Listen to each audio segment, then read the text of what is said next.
Online classes में आप सभी भैया बहनों का पुनः स्वागत है। कक्षा सप्तमी विषय अंग्रेजी। जो हमारा लेसन दूसरा चल रहा था इंग्लिश ऑफ चप्पल्स, उसके अगले पैराग्राफ शब्दार्थ आपको शामिल करने को है। इन्हें आप अपनी कॉपी में उतार लें और याद करने का प्रयास करें। इन शब्दार्थ के आधार पर जो अगला पैराग्राफ हमारा प्रारंभ होने जा रहा है, सभी भैया बहन अपनी पुस्तक खोलेंगे और पेज नंबर 21 पर, जहां हमने पिछले वीडियो में खत्म किया था उससे आगे देखिए पेज नंबर 21 पर, how he loved the sound of his own voice, Meena and मृदु एक्सेंट लुक्स। वह अपने स्वयं की आवाज से कितना प्रेम करता था। मीना एंड मृदु एक्सेंट लुक्स, मीना और मृदु एक दूसरे की तरफ देखते हैं। What does that have you to do with anything? मृदु demanded. मृदु ने पूछा, तुम्हें उससे क्या लेना है? Oh, I am telling you this cat is descended from the Egyptian cat god, no goddess best yeah, that's it. Oh, मैं आपको बता रहा हूँ कि यह जो बिल्ली है वह उन्हीं की वंशज है, जो वही बिल्ली की वंशज है जो मिस्र वासियों की बिल्ली देवी थी। नो गॉडेस, नहीं देवी, बेस्टेड, या दैट इज इट, हाँ यह वही है। सो तो क्या? Well, one of the descendant of that cat goddess was a stowaway in one of the Pallava ship. जो उस बिल्ली देवी की वंशज थी उनमें से ही एक उस बिल्ली देवी का वंशज पल्लवों की जहाज में छुपकर आ गया। And his descendant was the Mahabalipuram ऋषिकेट, और उसी का वंशज महाबलीपुरम की ऋषि नाम की बिल्ली है। whose descendant is, जिसके वंशज यह है। Ravi flourished his twig at Mahendran.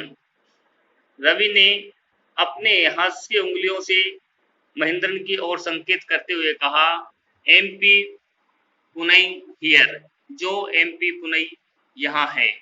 Hope he shrieked very pleasant with himself, वह अपने आप में स्वयं बहुत प्रसन्न और उछलता कूदता प्रसन्न दिखाई दिया। Mahendran looked up alarmed. Mahendra अपने आप को सचेत करते हुए या सचेत करते हुए देखा। He had just been sharpening his claws on the edge of the coconut shell, जो अपने पंजों को आधे नारियल के खोल से रगड़ रहा था, अर्थात पहना रहा था। But worse than Ravi's awful hoof was Creech, लेकिन तब ही उससे कहीं अधिक रवि की जो भयानक चीखने चिल्लाने की जो आवाज थी, फ्रॉम द विंडो, जो खिड़की से आई। What is very weird sound, कितनी भयानक या अजीब आवाज है। इफ मृदु वाज स्टार्टेल्ड, यदि मृदु उन्हें झांक कर देखा, mister MP Punai was frightened out of his wits. MP Punai जो भय के कारण डरा हुआ था, हेयर स्टैंडिंग ऑन एंड, और उसके शरीर पर बाल खड़े हुए थे, अर्थात उसके रोम खड़े हुए थे। He bounced up and squared toward a bamboo tray और ray of red chillies that had been set out to dry. वह बांस की उस टोकरी के ऊपर जाकर उछला जो मिर्चियां सुखाने के लिए रखी हुई थी। Trying to hide beneath its, वह अपने आप को इसके नीचे छुपाने की कोशिश में था। He tipped a few chilies over himself, और जिसके कारण उसके ऊपर कुछ मिर्चियां भी गिर गई। म्याऊ म्याऊ ही हॉल्ड मिजरेबली, तो वह दयनीय अवस्था में म्याऊं म्याऊं की आवाज से चीखने लगा। The creaking went on and on, उसके चीखने की आवाज जारी रही। व्हाट्स दैट नॉइज सेड मृदु, यह कैसी आवाज है, मृदु ने कहा। That's Lalli learning to play the violin, grunted Ravi. तो रवि ने बुदबुदाते हुए कहा कि यह तो लल्ली जो वायलिन बजाना सीख रही है उसकी आवाज है। She will never learn a thing, वह इसे कभी नहीं सीख सकती।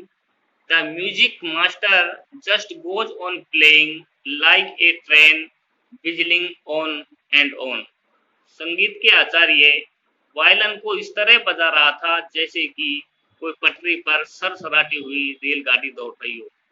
वाहिल ललीज ऑल द टाइम डीरेलिंग, जबकि लल्ली उसके पीछे या बार बार इस तरह बजा रही थी जैसे कि वह कोई पटरी से लाइन से उतरी हुई रेलगाड़ी जा रही हो। गोइंग कंप्लीटली ऑफ ट्रैक, जो कि पूर्ण रूप से पटरी से उतर चुकी हो। भैया आज के लेसन में यहीं तक है और अगले वीडियो में हम यहाँ से आगे पढ़ेंगे। आप बार बार इस वीडियो को सुने और शब्दावली के आधार पर खुद भी इसको पढ़ने का प्रयास करें। धन्यवाद।